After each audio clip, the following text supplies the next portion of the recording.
Hello, hello. Welcome back. Today we are reading a very special chapter in the Book of Mormon. It's pretty iconic. First Nephi chapter 8 is Lehi's vision of the Tree of Life. This is something that you hear about, honestly, pretty much day one. If you're getting into the Book of Mormon, it is, for context, a dream that Lehi has. Once everybody's back in the wilderness, they have their plates, they've got their wives, they're ready to go. Lehi has this dream, and it is just drenched in symbolism. And it was so relevant to Lehi and to Nephi that they both wrote it down. And so, because that symbolism can help us in our day-to-day lives with choosing the right, with understanding our relationship with God, it's really relevant and important to understand that symbolism and look into it. I was also told that you can look at images. And so this is an image. I'll make myself disappear right here really quick. This image is what we're going to be reading about. You can see there's this massive building with tons of people kind of jeering, pointing their fingers. There's a river. There's this iron rod that's very important, and this tree of life, and people walking towards it or walking towards the building. So we'll be getting into that story, that symbolism, right about now. I'll close out of that and make myself appear again. And let's just get into it. This is 1 Nephi chapter 8. Lehi sees a vision of the tree of life. He partakes of its fruit and desires his family to do likewise. He sees a rod of iron, a straight and narrow path, and the mists of darkness that enshroud men. Sariah, Nephi, and Sam partake of the fruit, but Laman and Lemuel refuse, about 600 to 592 BC. I just realized I left my window open, and I am going to close it now. Alright, go find your own ambient noise in the background. Unless you wanted that, then I ruined it. Oh well. Okay. And it came to pass that we had gathered together all manner of seeds of every kind, both of grain of every kind, and also of the seeds of fruit of every kind. And it came to pass that while my father tarried in the wilderness, he spake unto us, saying, Behold, I have dreamed a dream, or, in other words, I have seen a vision. I'm going to pause right here, just so that I can say a little thought of mine. In many instances in our lives, we'll be given opportunities to see a fantastic moment, a stroke of luck, and call it luck, call it a coincidence, or give that authorship to God. And in many ways, we have these little beautiful moments in our lives that we can just sum up as being lucky or fortunate. And it's good to have that kind of attitude. But recognizing the good that God is able to put into our lives is also extremely crucial. Because Lehi could have just said, well, that was a crazy dream, and not gone into it, not shared it with his family. But instead, he recognized the importance of it and recognized that it was a message from God. And we can do that in our lives as well. And with that out of the way, then I'll really get into it now. And behold, because of the thing which I have seen, I have reason to rejoice in the Lord because of Nephi, and also of Sam. For I have reason to suppose that they, and also many of their seed, will be saved. But behold, Laman and Lemuel, I fear exceedingly because of you. For behold, methought I saw in my dream a dark and dreary wilderness. And it came to pass that I saw a man, and he was dressed in a white robe, and he came and stood before me. And it came to pass that he spake unto me, and bade me to follow him. And it came to pass that as I followed him, I beheld myself that I was in a dark and dreary waste. And after I had traveled for the space of many hours in darkness, I began to pray unto the Lord that he would have mercy on me, according to the multitude of his tender mercies. And it came to pass, after I had prayed unto the Lord, I beheld a large and spacious field. And it came to pass that I beheld a tree, whose fruit was desirable to make one happy. And it came to pass that I did go forth and partake of the fruit thereof. And I beheld that it was most sweet, above all that I ever before tasted. Yea, and I beheld that the fruit thereof was white, to exceed all the whiteness that I had ever seen. And as I partook of the fruit thereof, it filled my soul with exceedingly great joy. Wherefore I began to be desirous that my family should partake of it also, for I knew that it was desirable above all other fruit. And as I cast my eyes round about, that perhaps I might discover my family also, I beheld a river of water, and it ran along, and it was near the tree of which I was partaking the fruit. And I looked to behold from whence it came, and I saw the head thereof a little way off, and at the head thereof I beheld your mother Sariah, and Sam, and Nephi, and they stood as if they knew not whither they should go.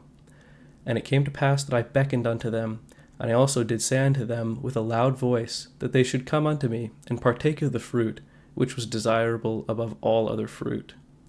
And it came to pass that they did come unto me, and partake of the fruit also. And it came to pass that I was desirous that Laman and Lemuel should come and partake of the fruit also. Wherefore I cast my eyes towards the head of the river, that perhaps I might see them. And it came to pass that I saw them, but they would not come unto me and partake of the fruit.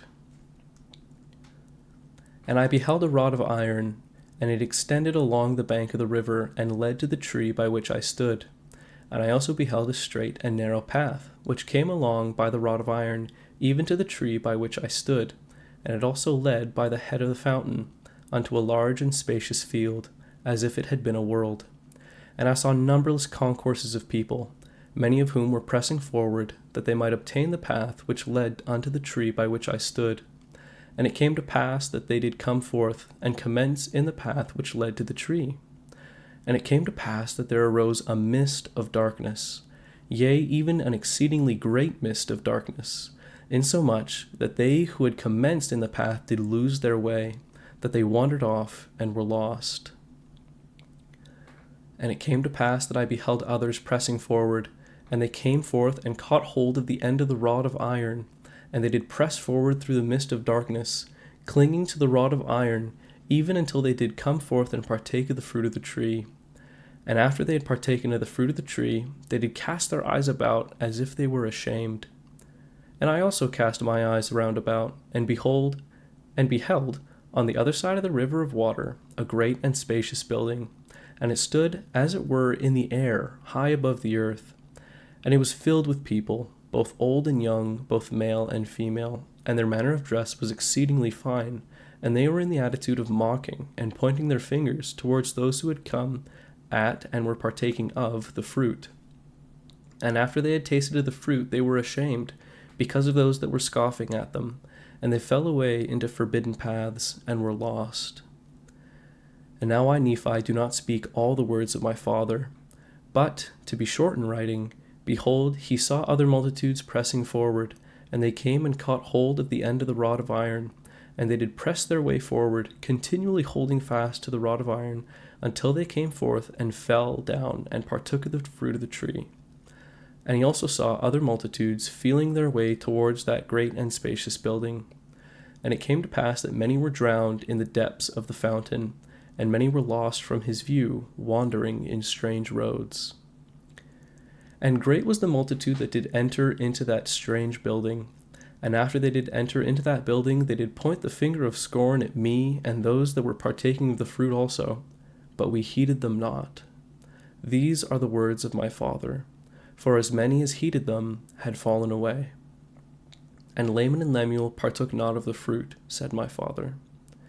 And it came to pass, after my father had spoken all the words of his dream or vision, which were many, he said unto us, because of these things which he saw in a vision, he exceedingly feared for Laman and Lemuel. Yea, he feared lest they should be cast off from the presence of the Lord. And he did exhort them then with all the feeling of a tender parent, that they should hearken to his words, that perhaps the Lord would be merciful to them, and not cast them off. Yea, my father did preach unto them. And after he had preached unto them, and also prophesied unto them of many things, he bade them to keep the commandments of the Lord, and he did cease speaking unto them. Every single bit of this story is full of symbolism, and it's something that we can take away. The fruit, the rod of iron, the fountain, the different people and their different actions. It's a metaphor for life, and I don't need to get into it and explain it because Nephi explains it in the next few chapters.